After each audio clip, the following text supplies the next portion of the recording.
Discussion हुई तो जितना हमने उसके बारे में इंफॉर्मेशन चाहिए थी वो पढ़ ली हुई है। बेसिकली हमारा सिलेबस के अकॉर्डिंग जो वॉल्यूम्स और एरियाज की डिस्कशन थी वो चैप्टर नंबर 8 में शामिल थी। चैप्टर नंबर 8 में भी हमारे एक या दो एक्सरसाइजेज ही हैं जिनको सिलेबस में है, जिनको कवर करना है। बाकी हमारा डिटेल डिस्कशन जो है वो चैप्टर नंबर 9 और 10 के ऊपर है।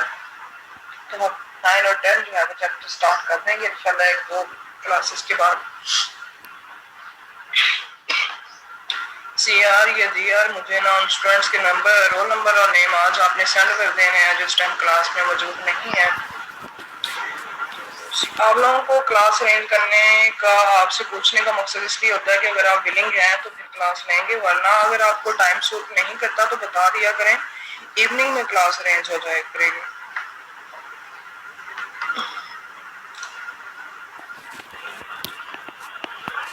इसलिए मैंने दो क्लासेस जो है वो अरेंज की थी कि मेरी ट्यूसडे को वैसे 4 क्लासेस होती हैं, लेकिन रमज़ान में फिर इतना ज़्यादा बोल के गला बंद हो जाता है। मसला ये नहीं होता कि रोज़ा नहीं लगता, लेकिन गला बंद हो जाता है। 2 क्लासेस दी जाती हैं, तो 2 मैंने सोचा था फिर आप लोगों की आगे पीछे अरेंज कर लिया करें, लेकिन मैं कोशिश करूँगी टाइम पे नहीं, क्योंकि फिर आप लोग क्लास अटेंड नहीं करते। अच्छा जी, चैप्टर नंबर 8 में आर्क लेंथ जो है इसको हमने डिस्कस करना है। आर्क लेंथ बेसिकली क्या है? किसी भी स्ट्रिंग का एक पार्ट हो सकता है या किसी भी कर्व का एक पार्ट हो सकता है। जैसा कि यहाँ पे कुछ आपको नजर आ रही है, ये एक हमारा सर्कल है, उसकी हम इतनी सी जो कर्व है इसको डिस्कस कर सकते हैं। अब उसको डिस्कस करने के लिए किसी कर्व को, आर्क बेसिकली होती क्या है? ये किसी कर्व का एक पार्ट होती है या इटसेल्फ ये एक कर्व होती है, लेकिन मोस्ट कॉमनली जो हम इसकी डिस्कशन करते हैं वो ये हम कहते हैं कि किसी कर्व का एक पार्ट जो होता है वो आर्क कहलाता है। आप देख सकते हैं कि ये एक सिंपल क्लोज कर्व है, उस कर्व को उसने यहाँ पे 4 पार्ट्स में डिवाइड कर दिया हुआ है, 1 2 3 4 पॉलीगॉन बना के, पॉलीगॉन शेप्स, स्क्वायर एक पॉलीगॉन शेप है। फिर उसने इसी सर्कल को मजीद छोटी आर्क में कन्वर्ट कर दिया है, उसके बाद इसमें मजीद छोटी आर्क में कन्वर्ट कर दिया है, और उसके बाद उसने इसको मजीद उससे भी स्मॉल आर्क्स में कन्वर्ट कर दिया है। तो बेसिकली किसी कर्व की लेंथ को फाइंड करना होता है हमने, या पूरी कर्व की अगर लेंथ को फाइंड करना है तो हम उसको डिफरेंट आर्क्स में डिवाइड करते हैं, आर्क की लेंथ फाइंड करते हैं। पहले फर्स्ट की, सेकंड की, थर्ड की, फोर्थ की, और फिर इनको ऐड कर दें तो हम अपनी पूरी कर्व की लेंथ फाइंड आउट कर लेते हैं। अब सेम वही रूल यूज करते हैं जो हमने एरिया और वॉल्यूम के अंदर डिस्कस किया था कि जितनी हमारी जो कर्व है उसकी आर्क्स हम ज्यादा बनाते जाते हैं, उतना ही हम अपना एक्यूरेट अप्रोक्सीमेशन जो है वो हमें मिल जाती है। जैसा कि आप देख सकते हैं कि पहले उसने इसी सर्कल को 4 आर्क्स में डिवाइड किया है, फिर 1 2 3 4 5 6 में कर दिया है, फिर बढ़ाता जा रहा है। इवन इतना ज्यादा हम बढ़ा देते हैं कि जो हमारी आर्क्स बन रही होती हैं वो वैसी ही हो जाती हैं जैसा हमारा सर्कल है। देखिए तो यहाँ सर्कल के बिल्कुल नजदीक पहुंच चुकी हैं, यहाँ सर्कल से वो काफी डिस्टेंस पे हैं। तो बेसिकली हम इन आर्क से अपनी कर्व को स्मूथ करते हैं। ये एक सब डिवीजन स्कीम सब्जेक्ट है जो कि आप 7th सेमेस्टर के अंदर जाकर डिस्कस करेंगे कि किसी कर्व की लेंथ को फाइंड आउट करने के लिए हम उसको आर्क्स में डिवाइड करते हैं और फिर सब डिवीजन स्कीम लगा लगा के हम अपनी आर्क्स को बहुत ही स्मूथ वे में लेके चलते हैं। तो ये तो बहरहाल आगे का काम है, अभी हमने सिर्फ ये देखना है कि अपनी लेंथ, कर्व की लेंथ को फाइंड करने के लिए हम बेसिकली आर्क की लेंथ को फाइंड आउट करते हैं। तो यहाँ हमने आर्क लेंथ ही फाइंड आउट करनी है, हम पूरी कर्व की बात नहीं करेंगे। What do we mean by the length of the curve? We might think of fitting a piece of string to the curve in figure number 1. Figure 1 में हम कह सकते हैं कि हम एक जो स्ट्रिंग है उसके पीस को डिस्कस करते हैं, and then measuring the string against a ruler, but that might be difficult to do with much accuracy if we have a complicated curve. अगर कॉम्प्लिकेटेड कर्व हो तो हमारे लिए मुश्किल होता है, we need a precise definition for the length of arc of the curve. अगर तो सिंपल कर्व्स हो तो हम उसको आर्क्स में डिवाइड करते हैं और अपनी लेंथ फाइंड करते हैं, लेकिन अगर कॉम्प्लिकेटेड कर्व है फिर थोड़ा डिफिकल्ट होगा, तो उसके लिए उसने कहा कि हमें एक फार्मूले की, ये प्रिसाइज डेफिनेशन की जरूरत है कि हम किस तरह से अपनी आर्क लेंथ को फाइंड आउट करेंगे। In the same spirit as the definition we developed for the concept of area and volume, हम उसी definition के साथ मूव करेंगे जैसा हमने एरिया और वॉल्यूम के साथ डिस्कस की थी। If the curve is the polygon, अगर तो कर्व आपकी polygon है, we can easily find its length, फिर हम easily उसकी length जो है वो find out कर सकते हैं। We just add the length of the line segments that form the polygon, हमने क्या करना है, उन लाइन सेगमेंट्स की लेंथ को ऐड करना है और अपनी पूरी कर्व की लेंथ फाइंड आउट कर लेनी है। We can use the distance formula to find the distance between two ends points of each line segments. अब जब आपने एक लाइन सेगमेंट की लेंथ फाइंड आउट करनी है तो दो पॉइंट्स के दरमियान है, एक पॉइंट को हम पी नॉट का नाम देंगे, को P1 का नाम देंगे, तो दो पॉइंट्स के दरमियान लेंथ फाइंड करने के लिए हमने डिस्टेंस फार्मूला यूज करना है, क्योंकि हमेशा ही दो पॉइंट्स के दरमियान अगर आप किसी लाइन सेगमेंट की लेंथ फाइंड आउट करते हो तो डिस्टेंस फार्मूला ही यूज करते हो, x not minus y not minus y1 minus y not x1 minus x not के साथ, या फिर देखेंगे आगे उसको किस तरह से रिप्रेजेंट करता है। We are going to define the length of the general curve by first approximating it by the polygon. अगर हमने एक जनरल कर्व की लेंथ फाइंड आउट करनी है तो हम इसको करेंगे, अप्रोक्सीमेट करेंगे बाय द पॉलीगॉन, पॉलीगॉन्स बना के, और वो पॉलीगॉन्स हम इंक्रीज करते जाएंगे। Then taking a limit as the number of segments of the polygon is increased, जितने हम सेगमेंट्स जो है वो इंक्रीज करते जाएंगे फिर उनके लिमिट्स लेंगे, उस लिमिट की बेस पे हम अपनी पूरी कर्व जो है उसकी अप्रोक्सीमेशन देंगे। This process is familiar for the case of the circle, circle में where the circumference is the limit of the length of the inscribed polygons. तो ये केस हम डिस्कस कर सकते हैं सर्कल के अंदर, और सर्कल में हम क्या करते हैं, सर्कमफ्रेंस फाइंड करते हैं, सारे सर्कमफ्रेंस फाइंड आउट करने के बाद उसकी लिमिट्स लेते हैं, लिमिट्स लेने के बाद अपना पूरा सर्कल जो है उसकी लेंथ जो है उसको हम अप्रोक्सीमेट कर देते हैं। उसके लिए इसने कहा कि हम सपोज, अब जिनके बेसिकली ये तो उस सूरत में पॉसिबल है इजीली जब हमारे पास एक सिंपल सी कर्व हो, अगर हमारी कर्व जो है वो कॉम्प्लिकेटेड फॉर्म में चली जाती हैं तो फिर हमने डेफिनेट एक फार्मूले की तरफ, एक डेफिनेशन की तरफ मूव करना है। तो उसके लिए वो क्या कर रहा है, सेम वैसे ही जैसे पहले हमारी कर्व्स होती थी उसको हमने कुछ लाइन सेगमेंट्स में डिवाइड कर दिया है। यू कैन सी दैट ये डिफरेंट सेगमेंट्स, ये रेड कलर में, ब्लू कलर में आपकी कर्व है और जो रेड कलर है वो हमने इसके ऊपर लाइन सेगमेंट्स बना दिए हुए हैं, P0, P1, P2, P3 up to so on Pn तक। Suppose that C is the curve is defined by the equation y is equal to f of x के साथ हमने इस इक्वेशन को रिप्रेजेंट किया where f is continuous, function continuous है between a and b। We obtain the polygon approximation to C by dividing the interval AB into n sub-intervals which end points, n सब-intervals में हमने divide कर दिया है, end points हमारे क्या है, x not है, x1 है, ये end points है ना, ये starting point तो हम end points हमारे पास किसी भी लाइन सेगमेंट के क्या हो सकते हैं, x not, x1, x2 up to so on xn and equal width at x। हमने जो लाइन सेगमेंट्स बनाने हैं वो इक्वल विड्थ के साथ बनाने हैं, जैसा कि पीछे भी हम अपनी अगर रेक्टेंगल्स बनाते थे तो इक्वल विड्थ के साथ डिस्कस करते थे। If y is equal to अक्सर यास्मीन अपना माइक ऑफ कर ले बेटा।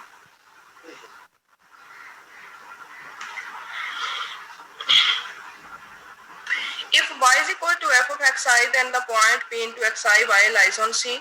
पॉइंट्स जो है ये डेफिनेट ये point x not, y not, x1, y1, x2, y2 points जो हैं ये कर्व के ऊपर लाई कर रहे हैं। And the polygon with vertices p0, p1, p2 illustrated in figure number 3 is an approximation to c। और जो पॉलीगॉन हम बना रहे हैं ये पॉलीगॉन है, ये हमारे विद वर्टिसेस के साथ अप्रोक्सीमेट करेगी हमारी कर्व को। The length L of C is approximately the length of this polygon। Length जो C की है वो बेसिकली क्या है, इन पॉलीगॉन्स की लेंथ है। And the approximation gets better, approximation बहुत बेहतर होती जाती है as we let n increase, जितना हम एन को इंक्रीज करेंगे। अगर हम एन को इंक्रीज करेंगे तो डेफिनेट हमारे जो इंटरवल्स हैं वो मजीद स्मॉल होते जाएंगे, हम जो लाइन सेगमेंट्स हैं उनको इंक्रीज करते जाएंगे, जैसा कि आपको यहाँ फिगर नंबर 4 में नजर आ रहा है। अगर पी आई -1 से पी आई तक का एक लाइन सेगमेंट यहाँ पर है तो हम कोशिश करेंगे उसको मजीद स्मॉल में कन्वर्ट करने की, जैसे उसने 2 में कर दिया, फिर 3 में कर दिया और 4 में कर दिया। और ये बात ज़हन में रखनी है, चाहे वो यहाँ पे इसको इस फॉर्म में भी दिखा रहा है, इरेगुलर पॉलीगॉन की फॉर्म में भी दिखा रहा है, लेकिन जब हमने अपनी कर्व को डिवाइड करना है पीसेस में तो हमारी डेल्टा एक्स जो है वो हमेशा इक्वल होना चाहिए, वो हम इक्वल ही रखेंगे।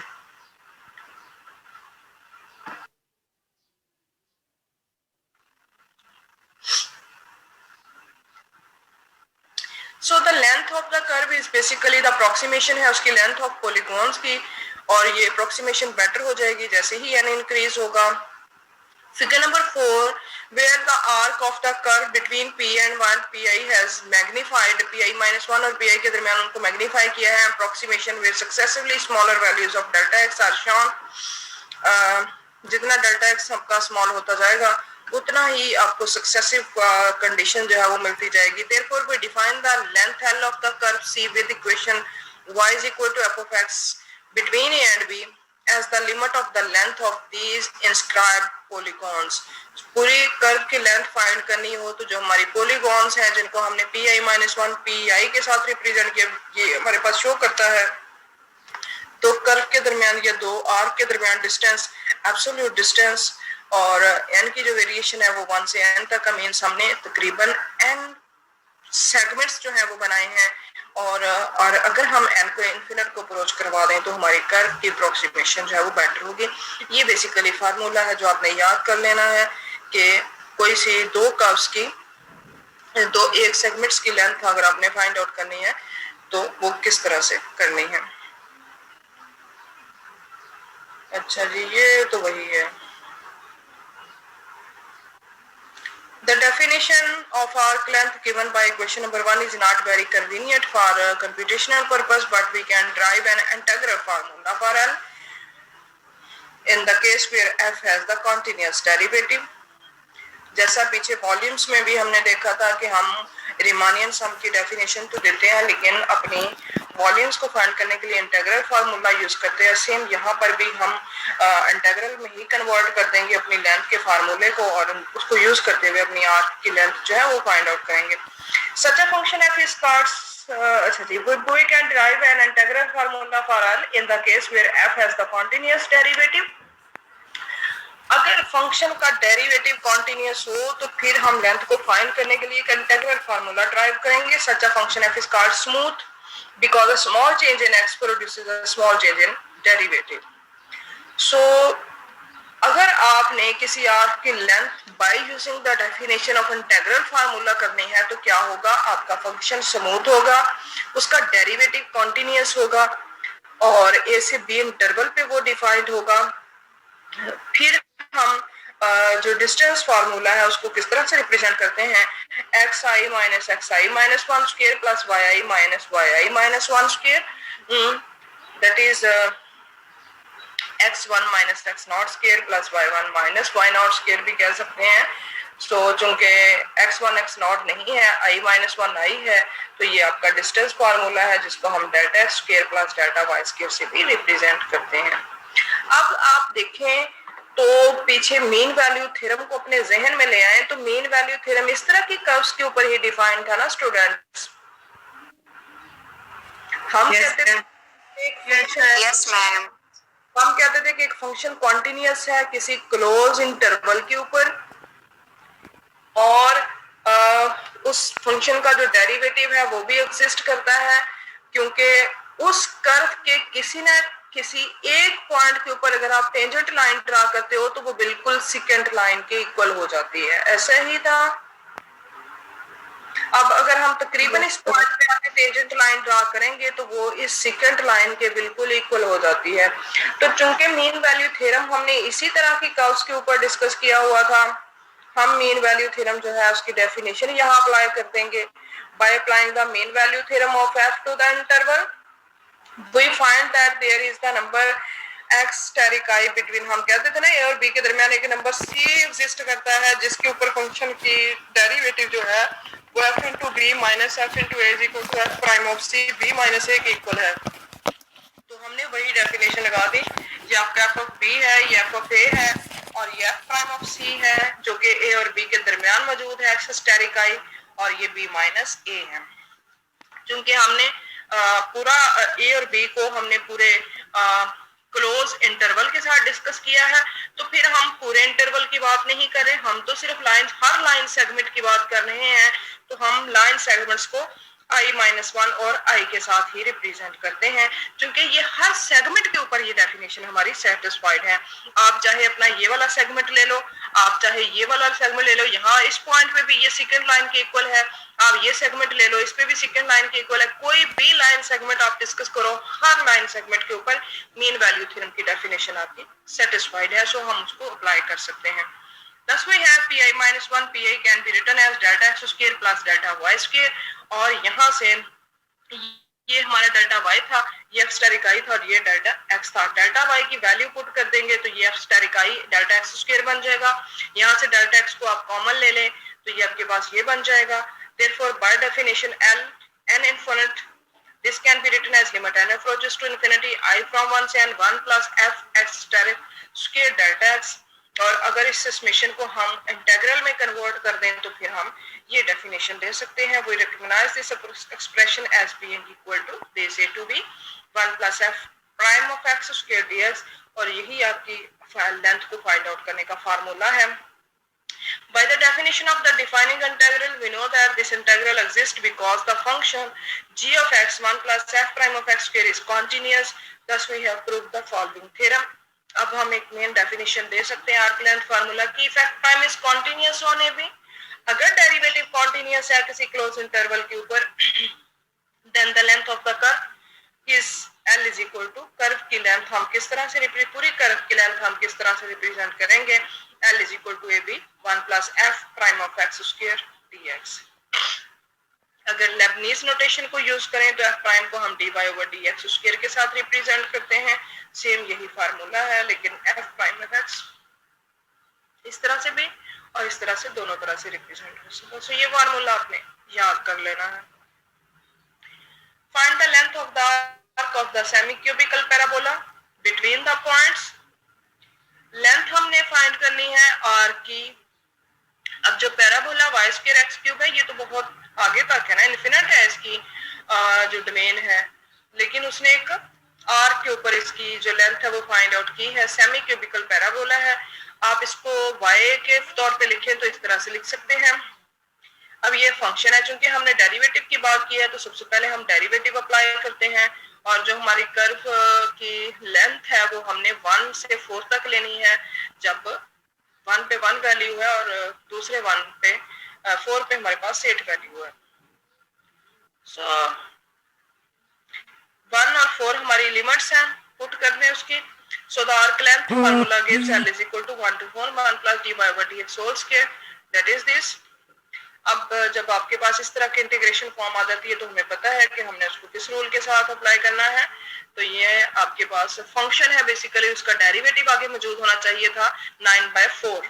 तो आप क्या करेंगे, यहाँ पे अगर इसको ऐसे ही सॉल्व करना है तो 4/9 से मल्टीप्लाई और डिवाइड कर देंगे, लेकिन उसने थोड़ा सा सिंपल रूल यूज कर लिया है, u के इक्वल पुट कर दिया है, du आपका 9/4 dx। अब डेरिवेटिव मौजूद है, x 1 होगा तो u की लिमिट है, जब x को 1 पुट करेंगे तो u 1 प्लस 9/4 13/4 हो जाएगा, और जब x को 4 पुट करेंगे तो u 4 पुट करने के बाद आपको 10 गिवन दे देगा।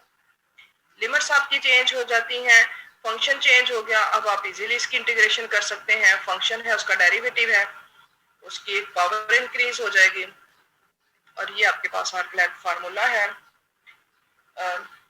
आंसर है जो हमने कर्व पे डिफाइन किया। अच्छा जी, if the curve has the equation x equal to g of y।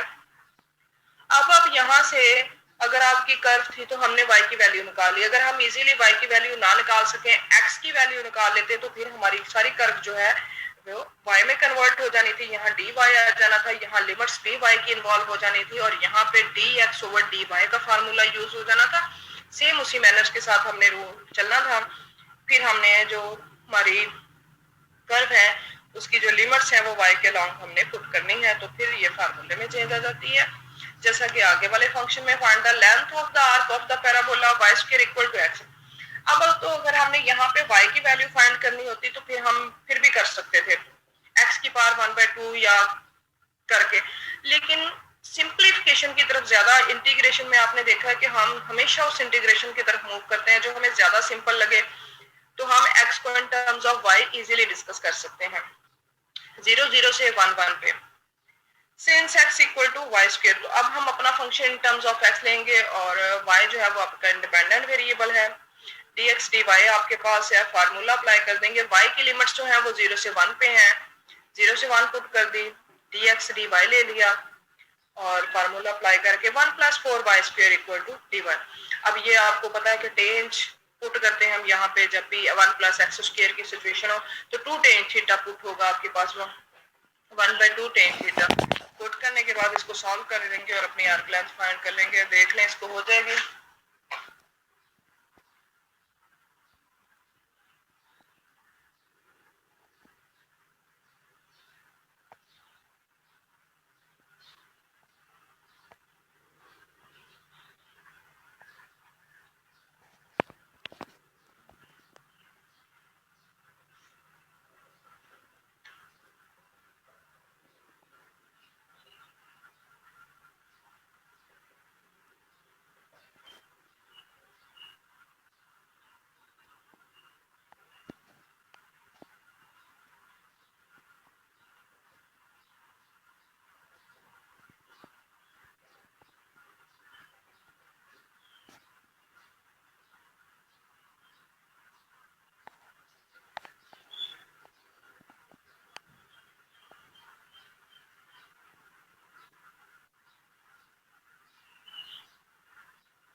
जी पढ़ लिया स्टूडेंट्स?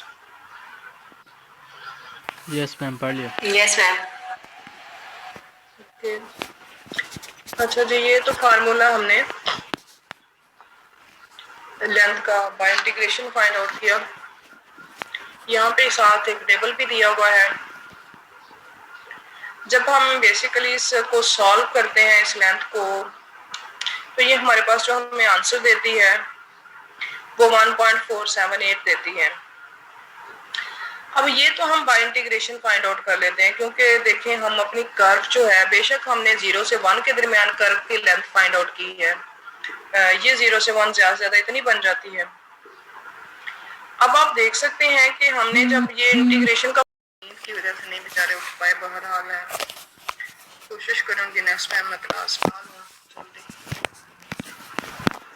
जहन में नहीं रहा मैं क्लास में लेक्चर को रिकॉर्ड कर लेती, आप मुझे याद करवा दिया करें, बाज का लेक्चर को रिकॉर्ड करवा लिया करें। मैं आप में से किसी को लॉक रिकॉर्ड किया हुआ। अच्छा जी, अब हमने इस फार्मूले को जब हम सॉल्व करते हैं कैलकुलेटर पे तो आंसर हमारा आ जाता है 1.478 अप्रोक्सीमेटली, नॉट एग्जैक्ट। अब हमने देखा कि जब हम इंटीग्रेशन का फार्मूला अप्लाई कर देते हैं तो इजीली हम अपनी आर्क लेंथ फाइंड करते हैं, लेकिन अगर हम उस पर रमानियन सम का रूल लगा देते इस फंक्शन के ऊपर, तो जब हम एल एन की वैल्यू 1 रखते थे तो हमारे पास आर्क लेंथ 1.414 आती है, और हमारी जो बाय इंटीग्रेशन वैल्यू आई है 1.478, ये तब हमें मिलनी थी जब हम 64 सेगमेंट्स, लाइन सेगमेंट्स इस कर्व के अंदर ड्रा करते। जैसा कि हमने पहले तो यहाँ एक ही लाइन सेगमेंट जो है वो ड्रा किया रेड कलर का, फिर हमने ब्लैक कलर के 2 लाइन सेगमेंट ड्रा कर दिए। इस तरह के 64 लाइन सेगमेंट हम इस कर्व के अंदर ड्रा करते तो हमें बेटर अप्रोक्सीमेशन मिलनी थी। तो आप देख सकते हैं कि ये कितना कॉम्प्लिकेटेड वर्क था कि सम की फॉर्म में हम 64 सेगमेंट्स को कैसे ड्रा करते, फिर डेल्टा एक्स लेते, फिर उनको सारा सॉल्व करते। उसके बजाय हमने इंटीग्रेशन यूज किया तो हमने उसको इजीली सॉल्व कर लिया। तो ये सारी उसने टेबल फॉर्म दिखाई हुई है कि बेसिकली हमने जाके सिर्फ इस छोटे से पोर्शन के अंदर ही 64 सेगमेंट्स ड्रा करने थे तो हमें बेटर अप्रोक्सीमेशन जो है वो मिलनी थी। तो हम कोशिश करते हैं कि बाय इंटीग्रेशन ही अपने फार्मूले जो है उनको सॉल्व करें।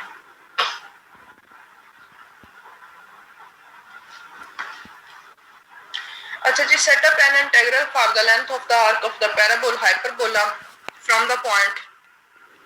एक इंटीग्रल का सेटअप देना है, सिर्फ सॉल्व नहीं करना उसको, क्योंकि ये सॉल्व होगा नहीं, ये हमने रूल कहीं पढ़ा नहीं है इस इंटीग्रेशन का कि ये इस तरह के फंक्शंस कैसे सॉल्व होंगे। फिर जो फंक्शन हमारे इजीली सॉल्व नहीं होते उस पर हम न्यूमेरिकल स्कीम्स लगा देते हैं, जो कि अभी हमारा पार्ट नहीं था सिलेबस में न्यूमेरिकल स्कीम्स का। ये आपने सारी न्यूमेरिकल एनालिसिस के अंदर 6-7 सेमेस्टर में जाके डिस्कस करने हैं सारे रूल्स। हमने उस न्यूमेरिकल स्कीम में यूज सिम्पसन्स रूल्स जो है वो यूज करना है, n = 10 to estimate the arc length. अब आपके 7.7 जो एक्सरसाइज है बेसिकली उसमें सिम्पसन रूल गिवन दिया हुआ है।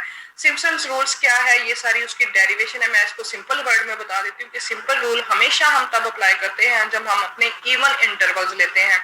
तो हमने n को 10 रखा है, या हम n को 8 रख सकते हैं, या n को 12 रख सकते हैं, फिर हम सिम्पसन्स रूल जो है वो अप्लाई कर सकते हैं। अब सिम्पसन्स रूल्स का फार्मूला क्या है? सिम्पसन्स रूल जो आपका ड्राइव हुआ है वो है डेल्टा x ओवर h और h/3 सॉरी, जिसको हम डेल्टा x का नाम देते हैं हाइट का। और ये हमारे पास हमेशा फार्मूला का यूज है कि 1 आएगा f × 1, फिर 1 के साथ 1 4 2 4 2, इसी सीक्वेंस के साथ चलना है। जो पहली वैल्यू होगी उसके साथ भी 1 होगा, जो एंड वाली वैल्यू है उसके साथ भी 1 होगा, दरमियान वाली सारी वैल्यू 4 2 4 2 सीक्वेंस के साथ चलेंगी। अगर आपकी 6 वैल्यूज हैं आपके, हमने यहाँ पे 10 इंटरवल्स में डिवाइड किया, तो हमने और हमारे पास जो लिमिट है वो कौन सी है? 1 से 2 तक की लिमिट है। इट मींस 1 से 2 पॉइंट्स को हमने 10 वैल्यूज में डिवाइड करना है। तो 1 लेंगे, 1.1 लेंगे, 1.2 लेंगे, 1.3 लेंगे, 1.4 लेंगे, 5 लेंगे, 1.6 लेंगे, 1.8 लेंगे, 1.9 लेंगे, और 1.9 के बाद 1 से 2 तक हम इसको 10 सब इंटरवल्स में डिवाइड कर देंगे। अब 10 में 1 पे और 10 पे आंसर 1 ही होगा, देख सकते हैं इस पे भी 1 है, इस पे भी 1 है, और बाकी दरमियान में सारी वैल्यू 4 2 4 2 सीक्वेंस के साथ चलेंगी। f × 1 पे आपने फंक्शन की वैल्यू फाइंड करनी है 1.1 पे, और इनको पुट करके आंसर फाइंड आउट कर लेना है। तो ये ड्राइव किया हुआ फार्मूला है सिम्पसन्स रूल का। ये तब हम उन वैल्यूज पे ड्राइव कर सकते हैं जहां पे n आपका क्या होगा? इवन होगा। तो हम देखते हैं पहली कंडीशन में तो हमने एक इंटीग्रल जो है ऑफ द पैराबोला, वो इंटीग्रल का सेटअप देना है कि इंटीग्रल किस तरह का है। तो हम देख सकते हैं हमारे पास जो फंक्शन गिवन है वहां से हम y फाइंड करते हैं, dy/dx फाइंड करते हैं, and so the arc length is 1 to 2, that is 1 + dy/dx + dx this and this. अब ये हम यहाँ पे अगर तो इजीली सॉल्व होता तो उसने सेटअप की कंडीशन नहीं देनी थी, उसने कहना तो सॉल्व द इंटीग्रल या find out the arc length. अब ये इंटीग्रल हमने पीछे कोई प्रोसीजर यूज नहीं किया, 1 + 1/x4 बेसिकली ये बन जाता है जब एक्स स्क्वायर को आप स्क्वायर रूट में ले जाएं। तो हम इस पे सिम्पसन रूल अप्लाई कर देते हैं। सिम्पसन रूल में एक 1 है, बी आपके पास 2 है, 10 है, डेल्टा एक्स 0.1 है। 10 इंटरवल्स में आपने इसको डिवाइड करना है। फंक्शन गिवन है। सो ये 1 से 2 1 + 1/x4 dx लेंथ जो है बेसिकली सिम्पसन रूल के मुताबिक क्या होगी, h/3 हो सकती है, या इसको हम डेल्टा x/3 लिख सकते हैं। 10 इंटरवल्स में डिवाइड करके सारे पॉइंट्स पे फंक्शन की वैल्यू फाइंड करेंगे, f/1 पे इस फंक्शन की वैल्यू फाइंड करेंगे। ये f(x) क्या है आपके पास, 1 + 1/x4 ये है। तो 1 पे 1.1 पे 1.2 पे इसकी वैल्यू फाइंड करेंगे और सारी को ऐड कर देंगे, तो ये अप्रोक्सीमेट वैल्यू आपके पास क्या आ जाएगी, 1.1321। क्लियर है स्टूडेंट्स? यस मैम, ये क्लियर है। ओके, अब है आर्क लेंथ फंक्शन।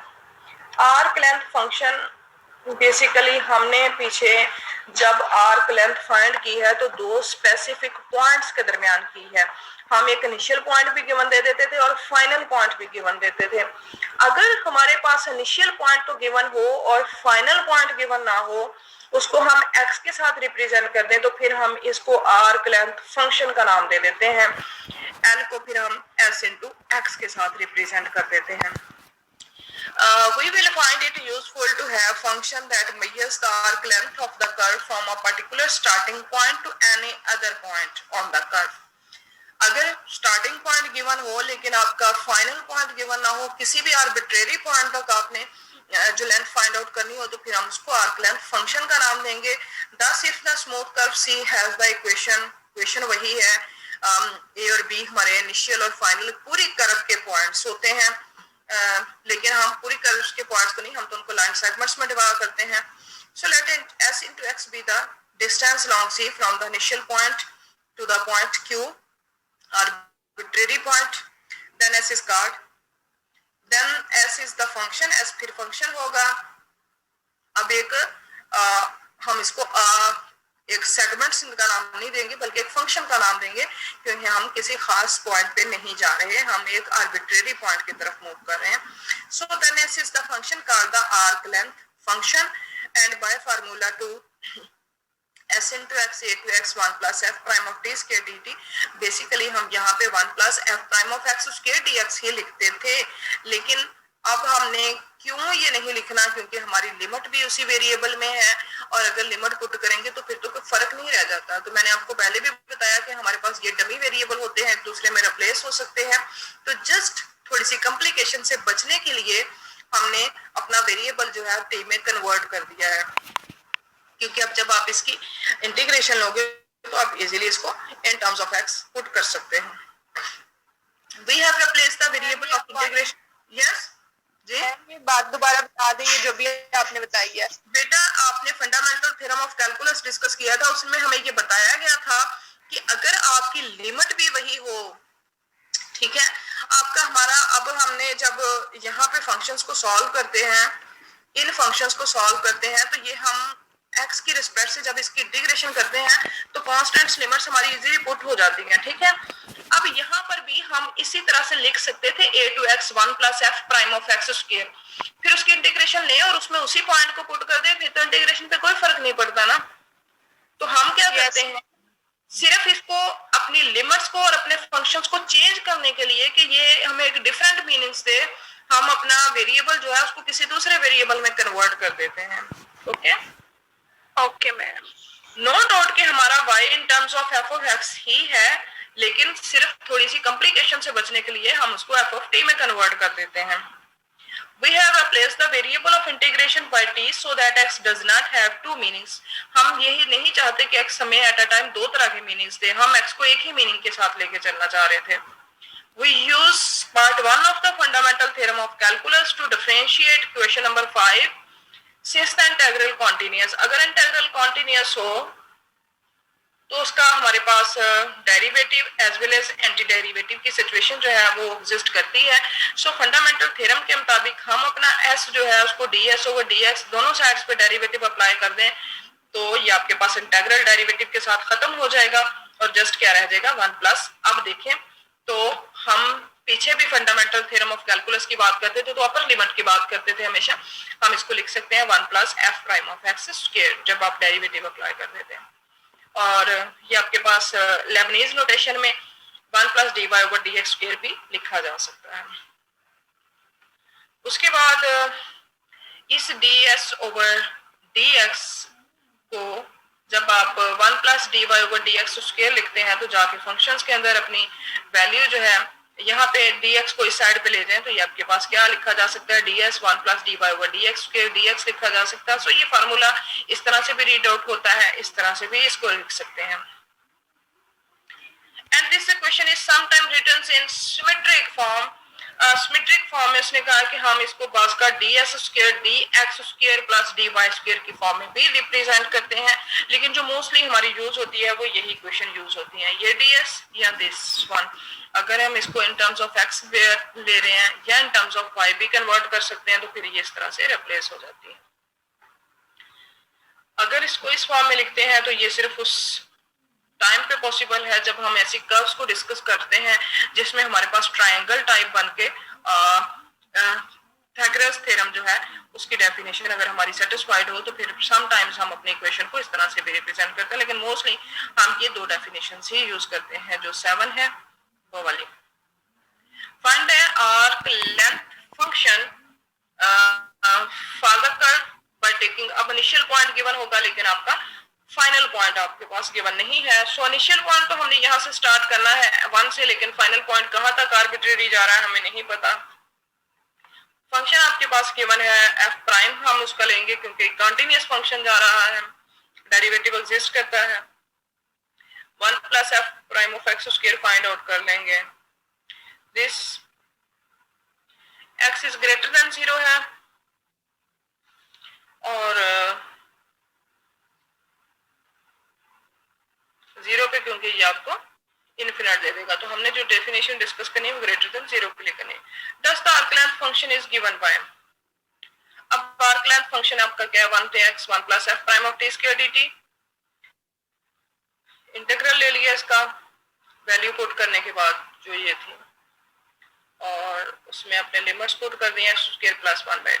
अब इस आर्क लेंथ फंक्शन को अगर आपने सिंपल आर्क की लेंथ में डिवाइड कर कन्वर्ट करना है, for instance the arc length along the curve 1 1 to 3, अगर 1 1 से 3 तक आपने फाइंड आउट करनी है तो s into 3 फाइंड कर सकेंगे और फिर हम इसको l का नाम भी दे सकते हैं क्योंकि l में हम दो स्पेसिफिक पॉइंट्स के दरमियान आर्क लेंथ फाइंड आउट करते थे। तो ये 1 से अगर 3 पे आप फाइंड आउट करना चाह रहे हो तो s into 3 हमारे पास ये है, फिर आप अपनी आर्क लेंथ जो है दो एग्जैक्ट पॉइंट्स के दरमियान भी क्लियर कर सकते हैं। यही तक था आपका 8.1 एक्सरसाइज के क्वेश्चन, आप लोग नोट कर लें। क्वेश्चन नंबर आपने 1 करना है, क्वेश्चन नंबर 3 5 7 करना है, क्वेश्चन नंबर आपने 13 करना है, 15 करना है और 17 करना है। क्वेश्चन नंबर आपने 21 करना है, 23 25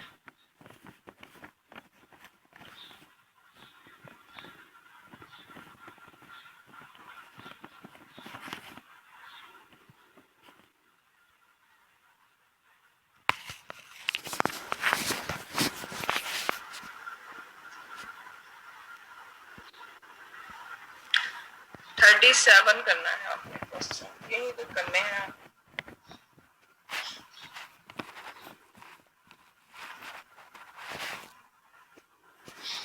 ओके स्टूडेंट्स, अटेंडेंस पे मुझे सेंड कर दीजिएगा, ठीक है। अल्लाह हाफिज।